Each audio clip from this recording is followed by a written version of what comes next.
All right, guys. Hi, welcome back to another week, another episode of Unlicensed. If this is your first time tuning in, my name is Jill. I am the host of Unlicensed, and this is the podcast where women write in anonymously about anything on their hearts, anything in their minds, a place for them to vent, and I bring on my different female guests each week, including relationship coaches, therapists, friends, family, and social media influencers to help offer you guys advice on those topics.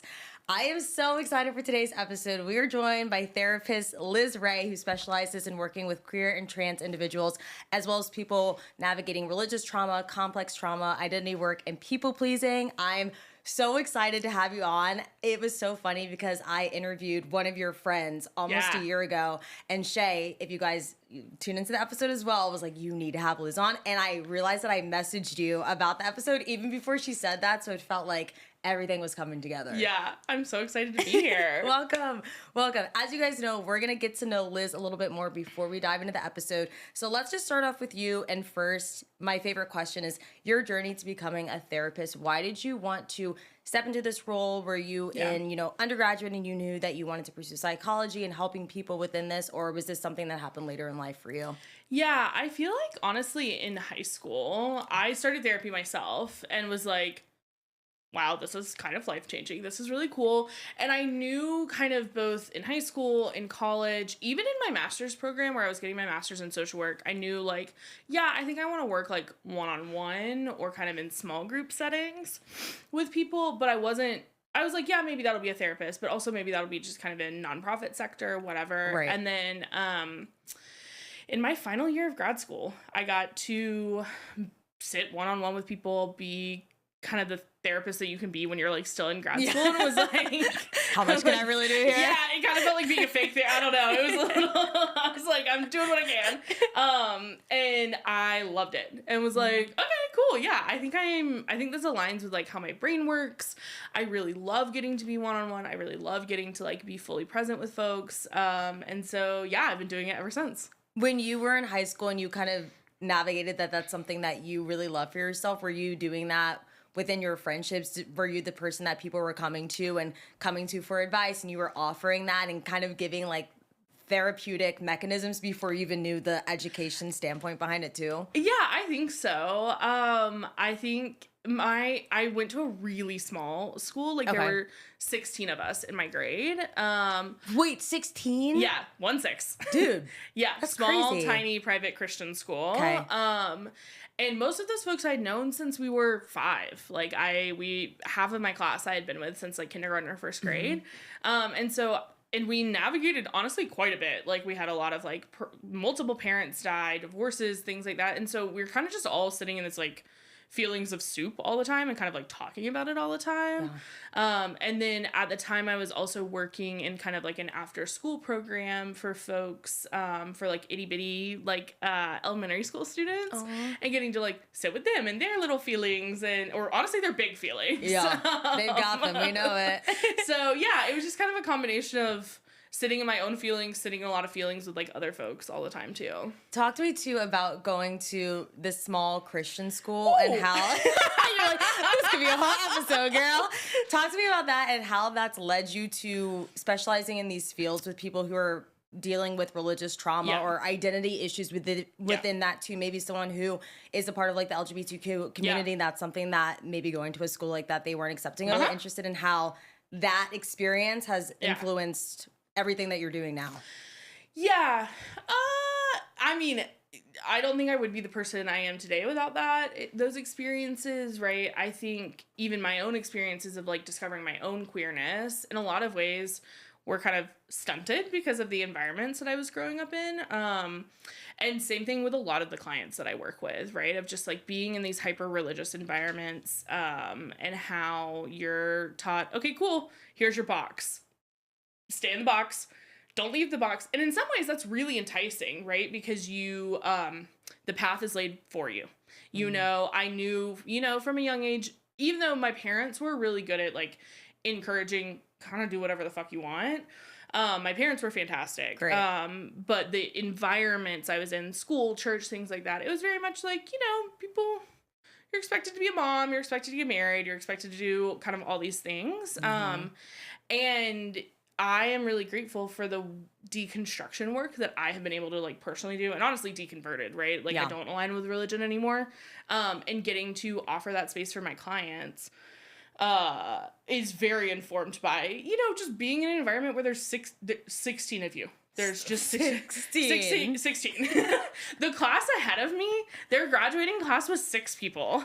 It's like if you get in a fight with like 4 people, you're like, I have no friends. You're done. You're screwed. It's over. Like, yeah, it was just... I'm going through high school lonely at this point. You're in all the same classes. There's basically no variety. Like, you're just in this, like, incubator, this, like, pressure cooker all the time. Yeah.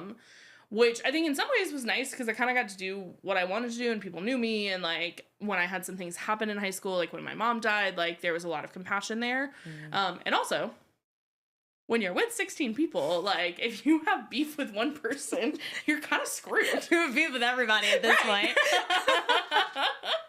That's so fascinating. I went to also a small school, but it was 60. And I always thought that was so tiny. So in comparison to that, my mind is blown too. And I'm sorry about your mom passing too. That's something I didn't know as well. And something I was reading on your site that kind of reminded me of that is I know you like to really focus on these systematic approaches to life and how that impacts someone. So familial, political, capitalism, whatever that means as well.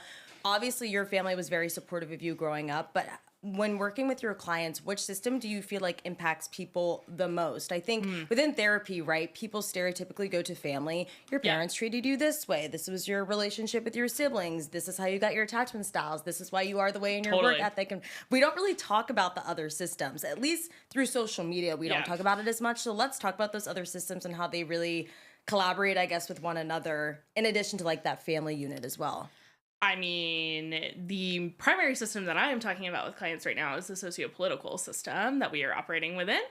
And, you know, I have been a therapist for about 3.5 years. I started grad school, height of the pandemic, August 2020. Wow.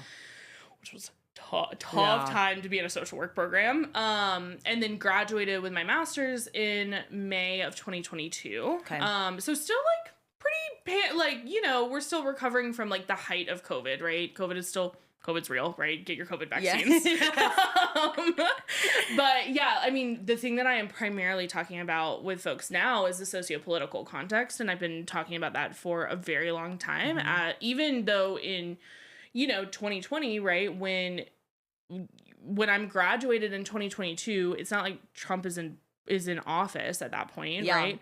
And also the ramifications of all of that, of his first presidency, and then also gearing up for the second presidency, which has been, dare I say, an absolute shit show. Oh, please say it. Right? I mean, and so a lot of what I'm talking about, especially with queer and trans folks, is like, cool, so geographically we're in the South. Like, that's already historically not a great place to be queer, to hold any sort of marginalized identities. If you hold any other identities on top of being queer, right? If you're queer and trans and black and have access to like less income, right? Like, that's a tough place to be. And so, yeah, your family impacts you a lot. Don't get me wrong. And I talk about that all day long. Yeah. But what I'm really talking about right now is, hey, are you safe here? Hey, are you going to have access to your gender affirming care, like medicine? What's the plan if you can't get testosterone? Are you going to lose your job? Are you going to lose your job? Certain areas that you work in? Yeah. Yeah. Like, oh, what's the plan here? Do you need to move? Like, should you change your name right now?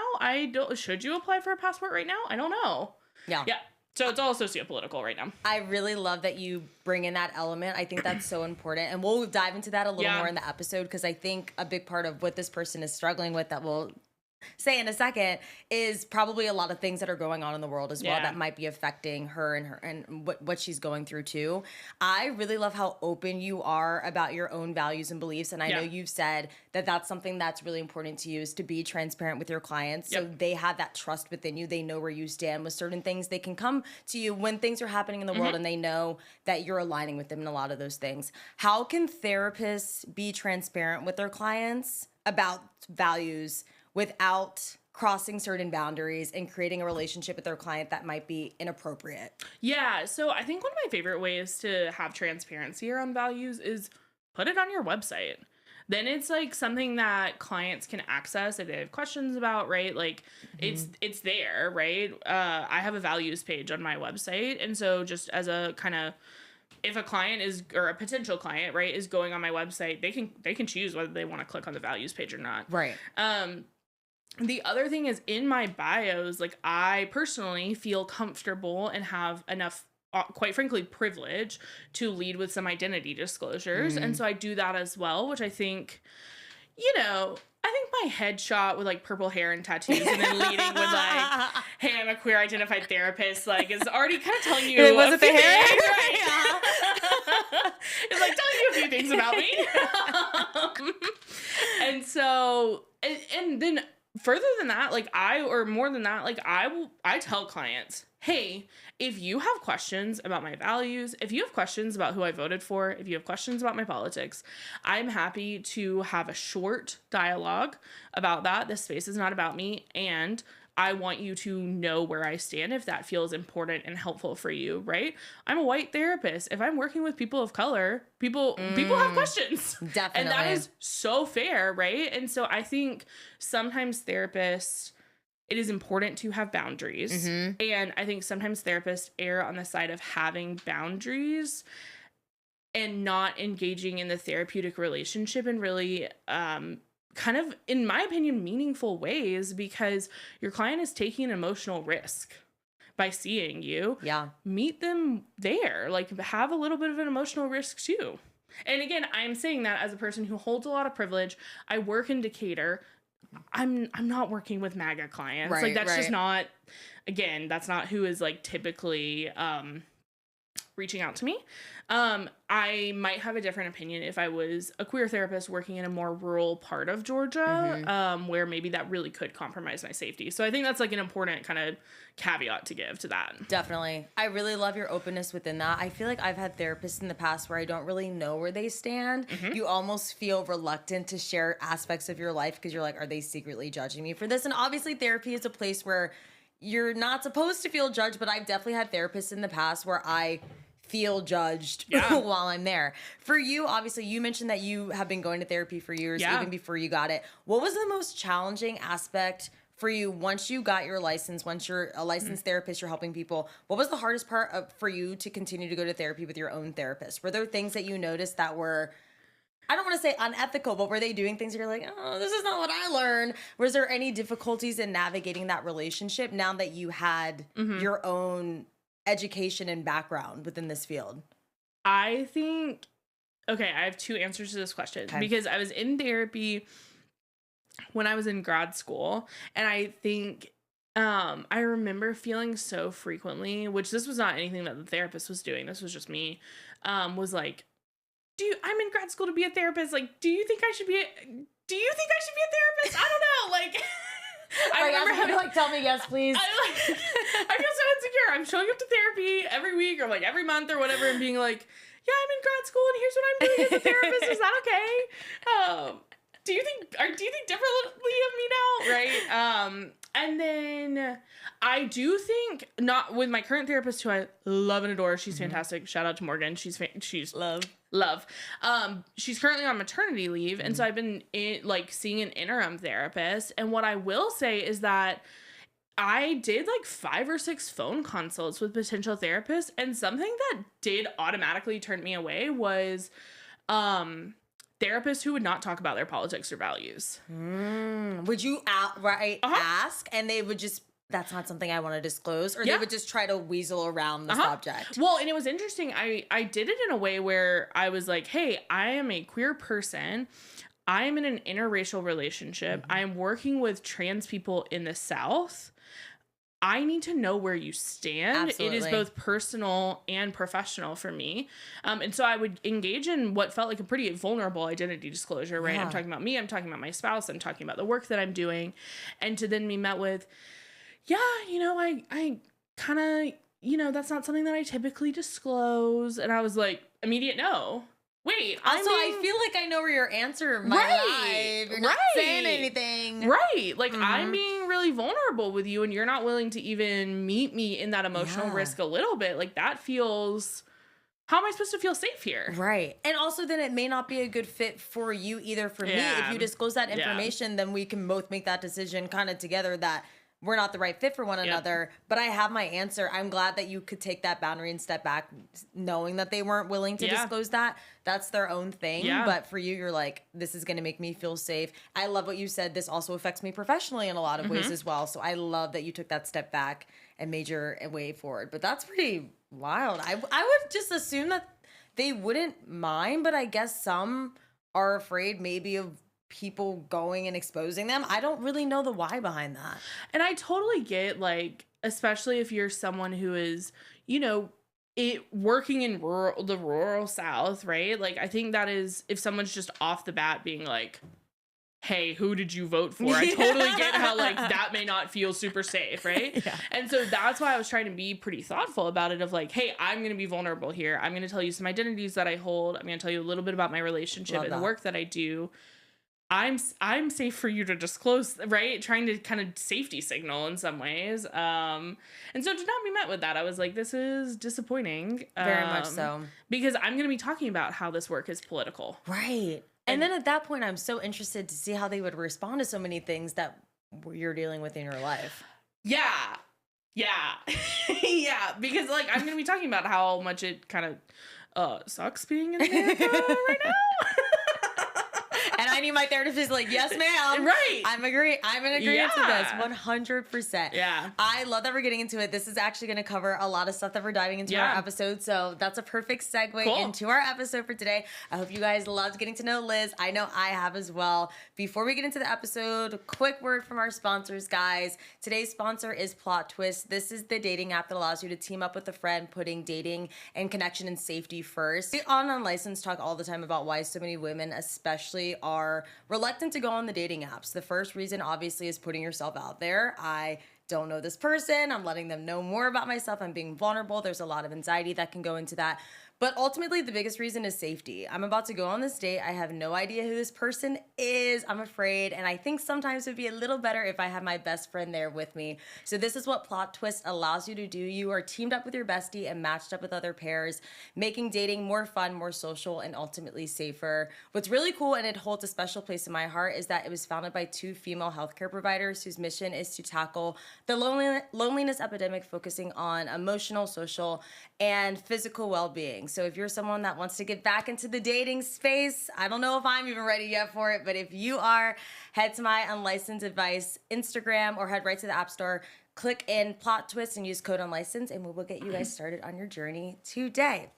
Back to our episode. I'm super excited for today's episode. Yeah. We are talking about a quarter-life crisis. So we are talking about a lot of feelings and reasons why a lot of women especially might feel stuck kind of navigating from their 20s to their 30s, or even if you're in your mid-20s, some of the reasons why you might feel stuck, how to get out of that, how to avoid isolation and unhealthy coping mechanisms when you're dealing with that feeling. So this person wrote in, and they said, I'm turning 30 next year and I'm freaking the hell out, like full-blown existential spiral. I've always heard your 30s are when you're supposed to have your life together, own a house, be in a solid relationship, killing it at work, maybe have a skincare routine that costs more than your rent. But me, I'm still in my studio apartment. I recently got out of a 3-year relationship and I'm at a job that I'm comfortable in but don't love, and it's definitely not going anywhere exciting.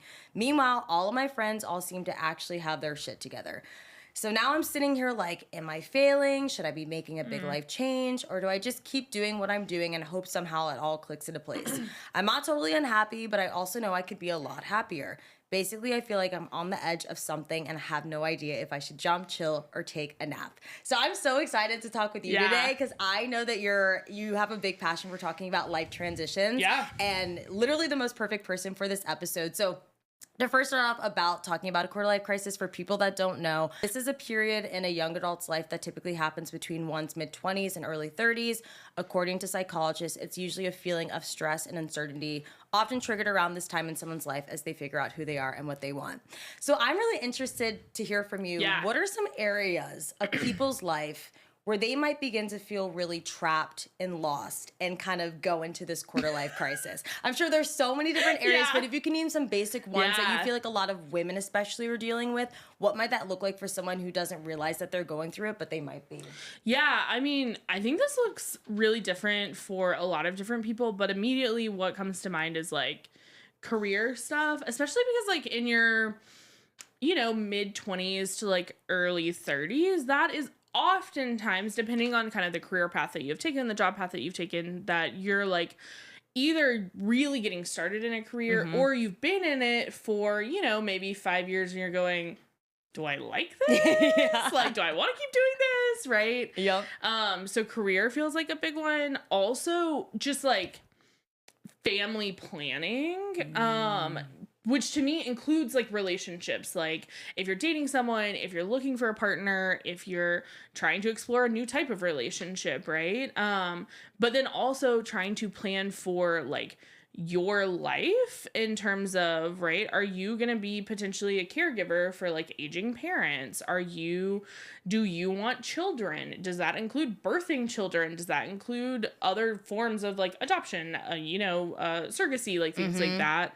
And also, I mean, I feel like something that is talked about all the time right now is buying a house. Yes. Everybody is buying a fucking house, bro. Right. And I'm like, in Atlanta? You're buying a house? In this climate? That's wild.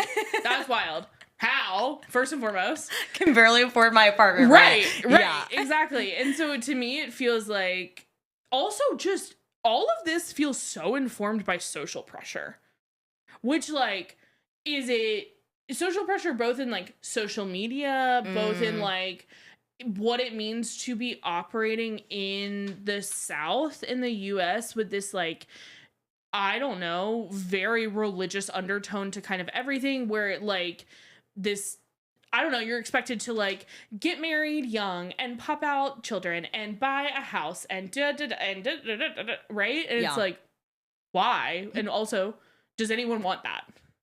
That is my question all the time is like, is this what you want to be doing? Right. Have you sat with that? Have you sat with what you want your life to look like as opposed to what everyone is telling you your life is supposed to look like? Can we expand on the societal expectations of that? Because that's something I have been struggling with so much this year. I feel like I'm in a pretty okay part of my life. I just got a new job, which I'm really excited about. I love my friends. I'm living alone, not owning a house, but I'm cool to live in an apartment. Like I don't have to take care of a backyard. I'm chilling. But something that brings me a lot of anxiety really is not being in a serious relationship. And I find myself a lot of the time feeling that anxiety because society tells you that as I'm 28, as you get to 30, you should already be married. You should already have your husband or wife. You should be thinking about kids, things that I definitely want in the future. Yeah. But sometimes I struggle with, is this something that I want because I actually want it or because society tells me that? Can you name a time where you feel like societal pressures played a role in your own life and how people can navigate that? Yeah. I'm like, how do I pick one? It's funny. I felt the pressure of like getting married. And like, I'm saying this as someone who is married, still married to the same person. But we actually talk about it all the time that I also went to a very small private undergrad that was very religious. Okay. And so it was like ring by spring all the time. Like the whole thing was ring by spring. And me and my spouse got engaged in like January of my senior year of college. Okay. So like I was what feels like an infant now, right? Like I was like such a baby. And part of it was just, we were like, okay, this is what people do. Like, this is what we need to do. And like, don't get me wrong, love my spouse, very glad that we're married. And I think now, almost 5 years after being married, I think we would have just like slowed down a little bit more and been like, wait, what do we want? Yeah. Do we want to be getting, like, we knew we wanted to get married, but like, do we want to get married right now? Or are we doing this because we feel like we are somehow I am 21 years old at the time. I feel behind on marriage, right? Like I just came out of a frat basement. Right. Literally. And so that to me feels like such an example of that in my life. And now getting to reflect on it, I don't regret my choice. I don't regret marrying my spouse at all, right? So glad that we're married, and also could have slowed down a little. Definitely was not behind, but felt socially like I should have been married like a year ago. Wild to look back and think on that now. Yeah. I want to talk about the sense of urgency within that. I also went to a small school in the South. It seemed like half of my class goddamn engaged their senior year, which is great. Like, if you find your person, I think that's amazing. Everyone moves in different parts of their life in the sense, but I think a lot of the time it was people in the South and their parents putting that pressure on them. With that sense of urgency, when we think about it in terms of a midlife crisis, it's almost running out of time. So your 40s and 50s, I'm running out of time. And then your quarter life crisis is, I need to speed up so I can even get to that midlife point. How can that sense of urgency really play a negative role in someone's mental health and feeling like they need to get things done at a certain age even? Well, I think there's two things that immediately came to mind. One, I think you can feel really ostracized. Like you just sitting there being like, oh my God, I'm not doing this thing. Like, why can't I find a partner? Why can't I buy a house? Why am I not? That feels really ostracizing. Right. And then two, you feel like you're failing. Yeah. Right? Like, I mean, I feel like that is such a key thing that I'm frequently working with clients on, of like, yo, wait, hold on. Yeah, you envisioned for yourself by 25 you'd be married. Now you're 27. You're not in a serious relationship. Okay, let's talk about that. What are you looking for from a relationship? Why does that feel important to you? What are you hoping to gain from it? Are there ways that we can expand that, right? I'm all about relationships are great. Love my marriage. And also, what about community? Who are your friends? Who can, like, what if you go on dates with your friends, right? Oh, I love that. Right? Yes. Like, just kind of this really expansive view of relationships is just an example. And how you can make that work for you and deprioritize relationships if that feels helpful for you, right? That doesn't have to be the route that you go, but that is something that I frequently think about, is that socially we're told relationships, primarily a romantic relationship with one partner, typically like cis het relationships, are, that is the like end all be all. That is what you are supposed to be in. Yep. And it's like, yeah, what about relationship anarchy? What about like being in community with your friends? What about like living with roommates? Like, I don't know. Like, what if y'all live life together? That could be cool too. No one talks about that, and it's so important. And those are some, I think, my sister-in-law is married, and she's like, my most fun years is when I was like living with my, and obviously she loves my brother. Yeah. She's like, my most fun years is when Jacob, my brother, would come in, but I'm living with my best friend Molly, and all of our friends live down the street. That's so good. I love the examples of questions that people could begin to ask themselves to make those changes in their life. But my question for you is, obviously people are really uncomfortable with even questioning change in their life and actually making those changes. It might be a pretty basic question, but for people listening in today that don't really realize why they're so uncomfortable with change, why is change uncomfortable for people, and why is questioning change super uncomfortable for people in their life? Especially women, I think. Yes. Well, I think... Okay, so for the change question, why is change uncomfortable? For me, it comes back to, I think as human beings, we are really taught to prioritize familiarity, right? And so, like, it's the devil you know versus the devil you don't, right? Like, I feel like that is such a social thing of like, yeah, well, I could change, but I'm gonna have to use a bunch of executive function. I'm gonna potentially lose community for a while. I'm gonna lose a lot of things to potentially gain something, and that feels scary, right? And so I think a lot of people have a fear of change, right? I think it makes sense to have a fear of change because you quite literally don't know, and because human beings like the illusion of control. Yes. We do. Like, we love it, right? And so when you are potentially going to change something, in my opinion, you're losing control, or like the illusion of control. Yes. Right? Part of that comes back to, and this is why I like the way that I do therapy, is that I think sometimes people feel like if I'm gonna start questioning it, that means I have to do something. Like, I have to commit to it. And it's like, no. What if we start just exploring hypothetical options, right? Like, I love doing that with clients. Part of the way that I, do therapy as a therapist is through this lens of like parts work and getting to know parts of you that are wanting different things, that are protecting you from different things like that. And they don't have to be in the driver's seat, right? Like they don't have to be driving the car, right? Yes. But we can still listen to them without having to do. We have a hyper focus on doing things, and it's like, what if we just sit with rather than do something? Yes. I love that. And I love what you brought up about the control factor. It immediately made me think of a question I had for you of when I think about a quarter life crisis, a lot of the time, I think of someone who has these goals that they maybe have strived for their entire life. And then I'll give an example of someone who maybe wanted to go to grad school. Okay, they're in grad school. They want to become a doctor or something after something that requires extra schooling. They get to the end of their program and they're like, I hate this. Yeah. If I have to look at one more textbook about this, help one more person about this thing, I'm going to go crazy. I actually want to go to design school. I want to try something very different. But I think people really struggle navigating the perception of their goals with the reality of the situation. Can we talk about why it's very difficult for people to really navigate the perception of their goals and dreams versus the reality of the situation and how they can really distinguish those two things? What came to mind with that question is the idea of like social currency and how socially we really value having your life together or at least looking like you have your life together, which I think is part of the reason why we value marriage in a very traditional sense and having children and them going to good schools and you buying a house in this good school district, which like that's fine, right? And that's not what some people want. Right. And so I think the way we get really stuck in how people are perceiving us. And I think that impacts our decisions, which I think is part of why it can be really helpful to have community that's like, wait, hold on.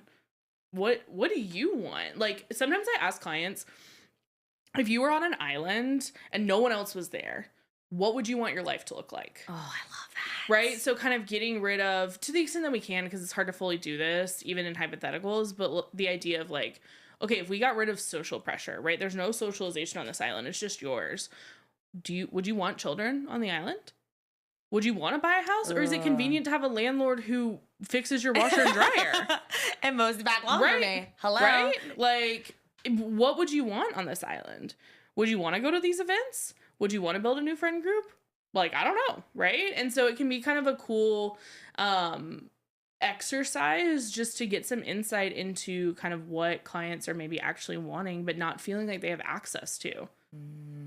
I absolutely love that. I think when I need to do that exercise, I'm like later today actually, because a lot of the time when I'm on my own island, then a lot of the things that I say I want when I'm comparing myself to others and care about those appearances might go away. Obviously comparison is one of the biggest factors that play a role into this life transition. This woman mentions it in her prompt too.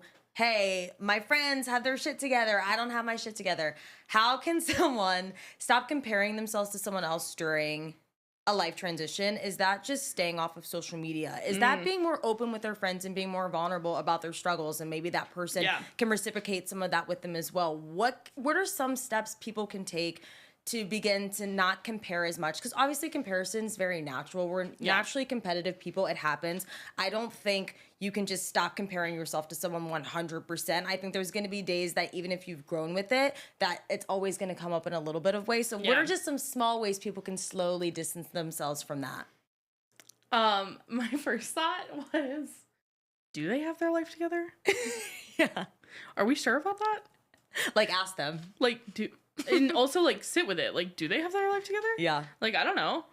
I don't know, right? Just because someone has a house and like is thinking about family planning does not mean that they have their life together. People pop out children all the time and they do not have their life together. So true. Or whatever life together even means. I mean, I'm a huge fan of staying off of social media as much as possible. I'm saying this as someone who creates content on social media. I love your pages. She's lying. But frequently, I will like, boop, post it off. I'm not going to anybody else's stuff. Yeah. But I do think that the vulnerability component with having, I think there's two things when it comes to community. One, be vulnerable with those people if those are folks who are safe for you to be vulnerable with. And also, what if you build a community with people who are in a similar life phase to you? Because it can be really ostracizing to be like, that. Oh yeah, I'm the only person in my friend group who's single. I'm the only one who doesn't have kids. I'm the only one who's not a homeowner. Yep. I'm the only one who hates their job, right? Like, and it can be really valuable to keep that community because it sounds like it's meaningful community to you. And also, I think it is important to have folks who are in a similar life phase to us because that can feel a lot more relatable. It can feel like, I don't know, y'all can talk about things, explore things together, like go to bars together, go to like speed dating events together, find right? your people. Yes. I think it's really easy to sometimes isolate during a quarter life crisis because you might feel super alone, especially if the people in your circle you feel like they are just in a completely different phase of your life. I think that's something I struggle with right now. And I don't know what that looks like in your friendships too, but I find a lot of my friends getting in these serious relationships, the houses, best friends for life. We're just in different phases of our life. Yeah. We really are. There's nothing wrong with it. Those are going to be friends in my life, but I really have had to build my circle, maintain my circle with people that are a little more where I'm at. It's nice to have that connectivity too.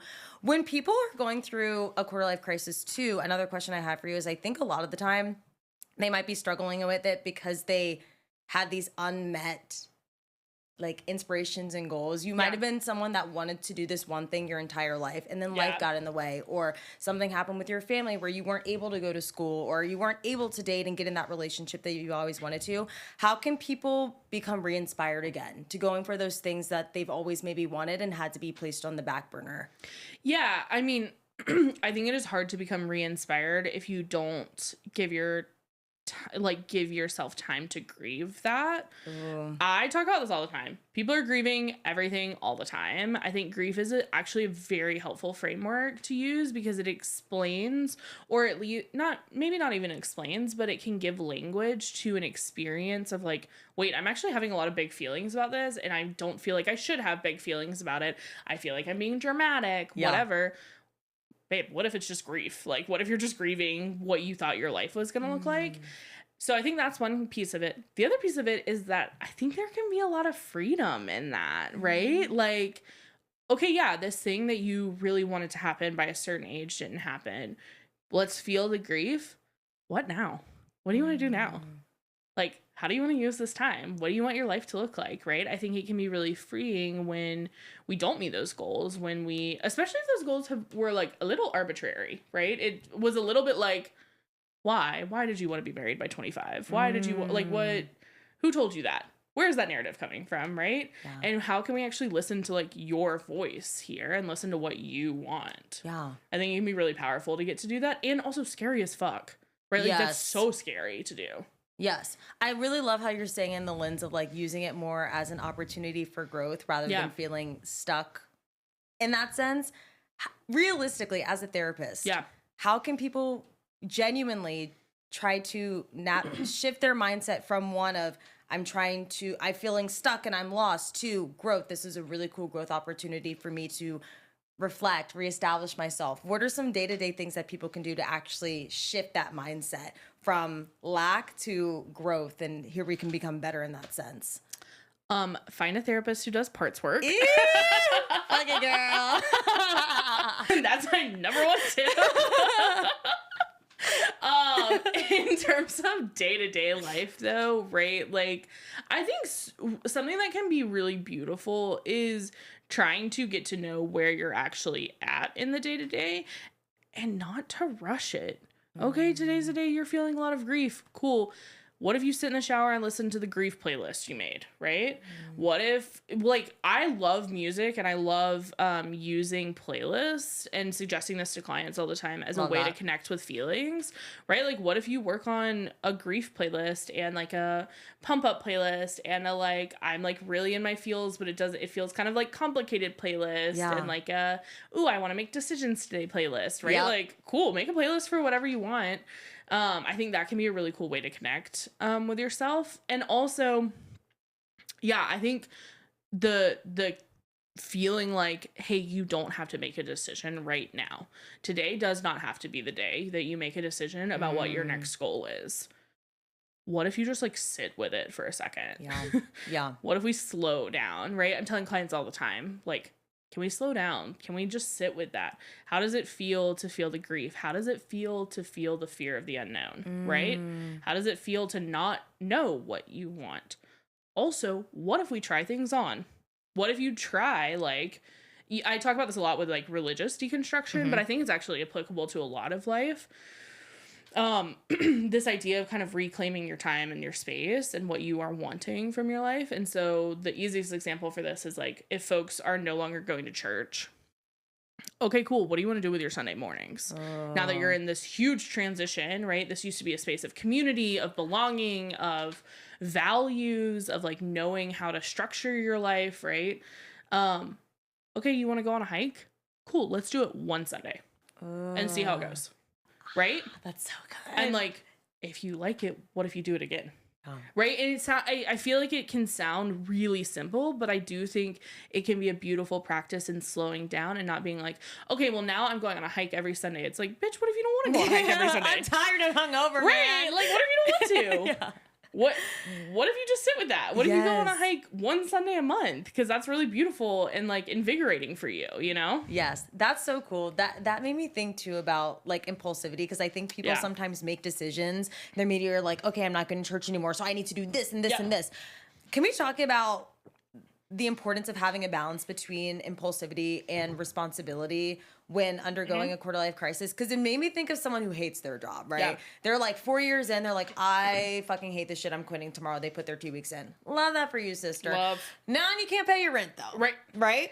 That's a little bit of an issue. Right. How can people balance impulsivity, knowing that they need to make that change, at the same time with responsibility, knowing that you have to put your best foot forward so you're not putting yourself in any uncomfortable or bad positions? Okay, so this feels like a moment where I'm certainly a little bit taking off my therapist hat, because this feels, maybe people will disagree with this. Okay. This is what it's about. Right. Be impulsive, but in less risky ways. I will say, just as a human being, if I'm feeling totally out of control, feels like something needs to change, having a really hard time in my life, that is when I cut my hair. I think it goes back, so it goes fine. Back. It is impulsive. Yeah. I go get a tattoo. I go get my ear pierced. Right. I get to utilize that impulsive energy. I get to meet the need of being impulsive without it wrecking, like, my ability to pay rent. That's cool. Right? Like, I love that. I don't. Go drive for a couple hours. Go to the beach for a day. Go to, like, the lake for a day. Fine, do that. I'm all for that. Right? Yeah. And also, let's not quit your job until you can pay your rent, right? Please don't do it, guys. In this economy, you can't do it. Right? And so, yeah, like, okay, let's honor the part of you that wants to be impulsive. Let's find a way to be impulsive, right? Yeah. We don't have to get rid of that. And also, it doesn't have to be impulsive in a way that is going to destabilize your life and make it more stressful and make you want to be potentially even more impulsive, and then it just kind of snowballs from there. For sure. I love the examples of little things that you can do that don't ruin everything. And it's so funny because you brought up in this economy, and truly, and we kind of got onto this earlier, but I do want to talk about how global, worldly, different factors are playing a role into people having a quarter life crisis. I immediately think of COVID. Yeah. I think everyone and their fucking mothers had a crisis during COVID. Yeah. Everyone wanted to quit their job, start a new hobby. You just had a lot of time really to self-reflect in the sense of there's so much happening in the world right now that there's so many things that I might be super unhappy with in my life. How can these different factors, the systematic approaches that we were talking about earlier, play a role in someone really struggling and kind of moving into this quarter life crisis too? I mean, yeah, I think now is a time sociopolitically when a lot of people are like, do I need to leave? Do I need to, like, move somewhere else? Do I need to be stockpiling? Quite frankly, like, do I need to buy a weapon? Like, you know what I mean? Like, just going, oh my God, I don't know what to do. Yeah. And so, I'm 27, right? I'm in my mid to late 20s. And so I get the, like, I'm at the beginning of my career, and also, like, what the fuck are the next 4 years gonna look like? And, like, do I need to move? I don't want to move. Like, how do I know when I'm supposed to be doing those things? And I think ultimately the answer is that we kind of don't. We don't know when we're supposed to be doing these things. And I think that makes it even scarier because it doesn't, I feel like in a lot of ways, folks who are in our 20s or early 30s I don't want to sound like I'm pro American history, because I'm certainly not. It's always been bad. Let me make it clear, y'all. Let me make it clear. Not pro American history. It's always been bad here, right? Yeah. Like, and this feels like a flavor of bad that is, kind of unique in some ways, right? And so I think in a lot of ways, especially folks who are in their early 20s, early 30s, are in a lot of ways coming of age, right? Becoming adults in a time that is really terrifying, right? Like the Trump eras that have been going on have really ushered in this new sense of anxiety and lack of stability, and like, am I going to be safe doing X, Y, and Absolutely. Z? Can I get a passport, right? Can I do X, like, I don't know. What type of freedom will I have? Will I have freedom? I don't know. And so I think that it complicates things. And I think that is where I always fall back on community and how we take care of us, right? Like, I don't trust the government to take care of us, but I do trust the people in my life to take care of me. I trust that I can take care of them. I trust that we can resource together and figure things out together. And I think that we have been doing that for so long. And in a lot of ways, we primarily have Black trans women to thank for that model, right? Of like what it looks like for community to care for us. Yeah. It's so important to have that community, and I love that we've been covering that theme kind of all throughout this episode of leaning on your people, being vulnerable, showing up for people, kind of building your village in that point. Yeah. On the opposite spectrum of that, I want to talk about the importance of leaning on yourself and self-accountability as well when you're enduring this. I think sometimes when people are in a really hard part of their life, it's kind of easy to play victim a little bit. Someone that, for example, wants to change their job. They know that a change needs to happen, but they don't necessarily want to take the steps, and it's their boss's fault and everyone else in the world's fault of why their job sucks, but they're not actually taking and making those small steps to making a difference for themselves. How can people begin to take accountability within their own lives to make those changes during a quarter life crisis? Yeah. Well, what are the barriers? What is stopping you from doing that is kind of a first question that I have. Yeah. Is it executive dysfunction? Is it that you're experiencing burnout? Is it that, right? Like, what is it that's going on, right? Is it that you are experiencing decision paralysis? Is it that you just are kind of tired and don't want to, right? Like, I don't know. And then two, I think something that I noticed that can happen, and I noticed this within myself, I noticed this with clients, is that when we know that we need to make a change, or at least attempt to make a change, right? Like in this job example, oftentimes people will be like, so I need to be applying to like 10 jobs a day. Yeah. And I'm like, you're not applying to any jobs per day. Like, why are we applying to 10 all of a sudden? That doesn't feel very realistic.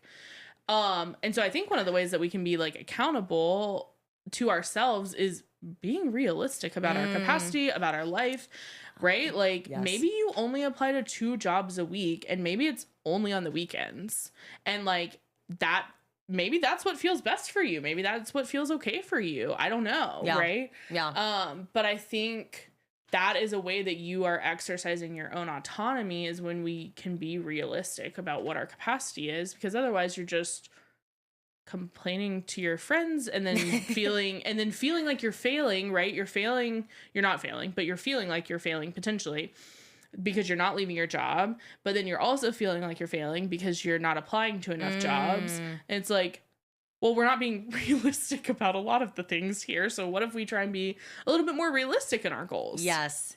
I think that is so important. It comes back to, I always have this conversation on the podcast of someone who wants to start going to the gym for the first time. Is 6 or 7 days a week going to be the best? Or maybe starting at 2 to 3, finding what's consistent, finding what's in your capacity to do. And it makes me think of how people really measure potential almost like objectively, even though potential looks different for everybody. Yeah. And when reading this, I saw this really cool article that said no one has actually defined what highest potential looks like, so there's no actual destination to that. Yeah. But then people are all trying to fit themselves into one box when it comes to that. What are some steps that people can actually take to realize their own potential? Does that come down just to reflection or being realistic about where you're at in life and what steps you can actually take to that? I've always I actually haven't really thought about potential outside of a dating aspect, truly, up until this episode. So I'm really interested in how people, especially women, can begin to realize their own potential as they're navigating all of these different arenas of their life. Yeah, I like bringing that back to values, right? And so what do you value as a human being? What do you value about your job? What, not even about like the literal job that you are doing, but just like about being in a job, about being in a career, right? How are you aligning with values in a like deep and meaningful way? Because for me, right, and I think this is very individual, but for me, I know that one of the most meaningful things that I can do is to align with my values and know that I have that to fall back on, right? I know that I am doing the best work that I can. I know that I'm doing X, Y, and Z because I'm aligning with my values. And for me, that feels like like I'm being successful, right? It feels like a form of success to me. And so I think that can be a really cool way to like get to know yourself and get to know what you want your life to look like, right? And what success really does mean for you. Because for me, right, I think we have values in a lot of different ways. We have financial values. And in fact, it is very important to have financial values. It's important to have career values or just like what you want your life to look like values, even if that's not a career, to have family values, to have community values, and what it means to align with all of those, and be, you know, as cohesive as possible with those, I think can be helpful, and kind of moving away from that the kind of social constructs of what success and potential realized mean. Like inward and the intrinsic motivation towards everything that you're doing too. That's really cool because I think people need to reflect more in that sense. Yeah. And it made me honestly think of being even having senses of like gratitude with, okay, at least my values are still in check within this crazy world that we're living into. I think it's really hard though sometimes to be grateful for things when you're really unhappy about certain areas of your life.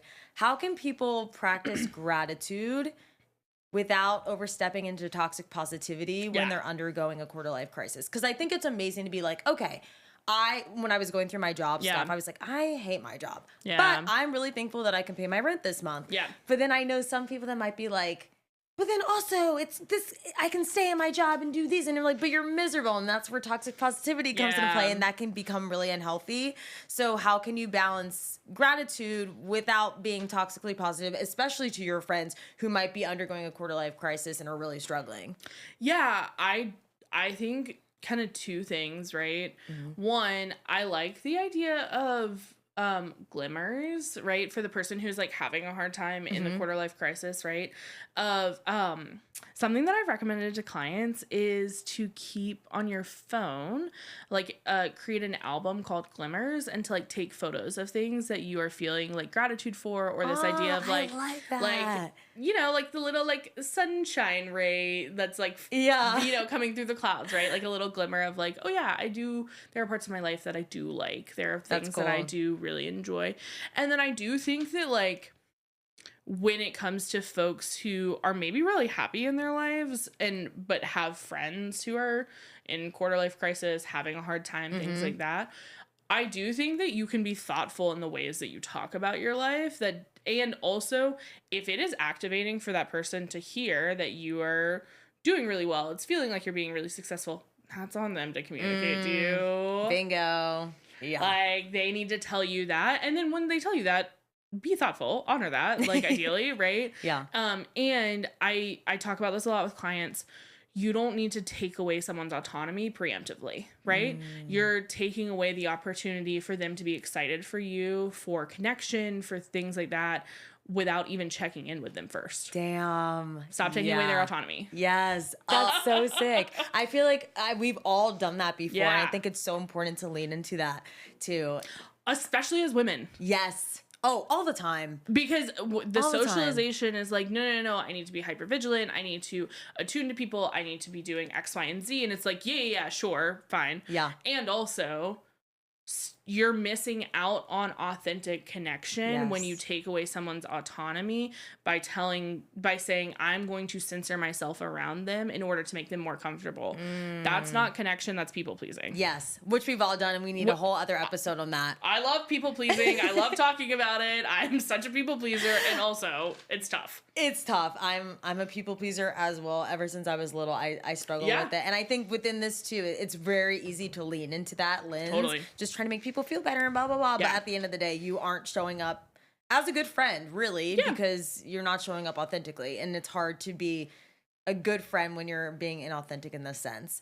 My last question for you. It's so sad. I can't believe the hour went so fast. Obviously, I think a big part of a quarter life crisis too is people being afraid to take that step because of the fear of failure within that. How can people really begin to change their mindset when it comes to failure and rejection? I know everything on TikTok and, you know, rejection is redirection. And I'm the sole believer of that. Whenever I've gotten rejected from someone, I can always see on the other side of why that happened at that time. I think it's really hard for people to kind of let go of that outcome. But how can people get into a situation if they're wanting to change something in their life where they can begin to change that mindset from one of failure to positive, and I'm able to get these things and eventually go down a different path than I'm in right now? Yeah. I think grieving it, right? Like, okay, grieve the fact that you are experiencing failure. What, we don't have to like move directly into, I fully believe that failure or the idea of failing or the perception of failing gives you information about yourself. Yeah. It gives you information about what you need. It gives you information about how you're responding to rejection, right? Like maybe points of like tenderness that you're experiencing. Cool, great. Like that's just information. And also, what if you grieve the fact that there was some failure involved in this and that like you were able to, you got to know yourself through failure? That's also really scary. Yeah. Like, what if we just sit with that for a second before we need to move into like, oh, well, it's fine. And like, I didn't want that job anyway. It's like, no, you did. And it's okay that you did. That's okay. Yeah. You did want the job and that's fine, right? Let's sit with that. And also, has that made you reevaluate how you want to engage with this process? What do you need while you're engaging with this process? What do you need from your community, right? What do you need from yourself while you're engaging in this process? Because honestly, you're probably going to get rejected even more. Yeah, this right? is just the first of many, sister. Just call it, just see it, call it how I see it, right? Yeah. And so, yeah, what do you need? Like, while you're experiencing this and maybe while you're feeling a little bit more vulnerable. Yeah. And also, yeah, okay, cool. Maybe this job actually wasn't going to be a good fit for you. Great. Yeah. You don't have to work there. That's awesome. Right. Be honest with yourself about it, though. You don't have to, like, downplay anything, especially to yourself. It's so easy for people, I think, to lie to themselves in that sense. And then there's just a sense of unhappiness that you're kind of dealing with because you're like, oh, but I actually really do want that shit. But I'm playing big up that I'm good. It's okay to be like, fuck, I really wanted that. Yeah. That's okay. Yeah, and you're doing yourself a disservice by not sitting with those feelings to the extent that you're able to tolerate it.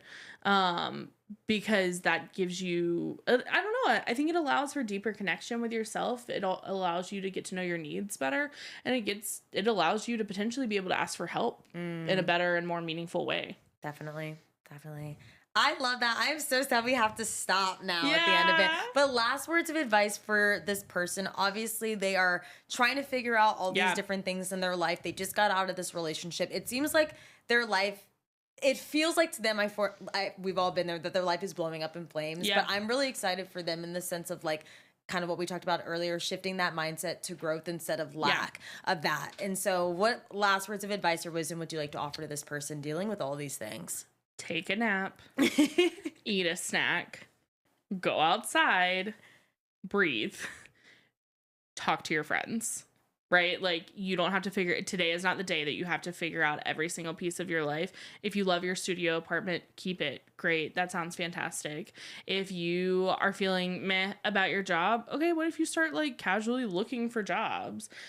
And also, what if you figure out what you like about your life so that you can make sure that if it comes to job ownership or home ownership, if it comes to changing jobs, things like that, that you can still keep the parts of your life that you do like and preserve those, even if things are shifting or changing. Yeah. Yeah. But take a nap. Take a nap is the first thing. Take a nap. Take a nap. I'm a napper, so that's the first thing. I love it. Get a little treat. Do something. We got a nice blanket with your name written all over it, sister. Liz, thank you so much for being here today. Today was so fun. Let the people know, you can look in the camera right over there, where to find you, your practice, social media, everything, so they can follow you and give you some love there. Yeah, so I have a Decatur-based private practice where I see folks in Georgia and Florida called Rhea Therapy. And then, you can follow me on Instagram and TikTok at Liz Rhea Therapy, and I would love to connect with you in that space. Yay! You guys go follow Liz everywhere. I'm followed her, so you need to do it as well. But I love you guys. If you want your advice feature to be communicated with more amazing guests like Liz, you know where to find us on all of our social media, TikTok and Instagram at Unlicensed Advice. Our full episodes for video from my visual girlies are on YouTube. And of course, if you guys want, again, to submit your advice, head to my Instagram, click that link in bio, and we will get it figured out for you and bring on a special guest. But I love you guys, and I'll see you next week.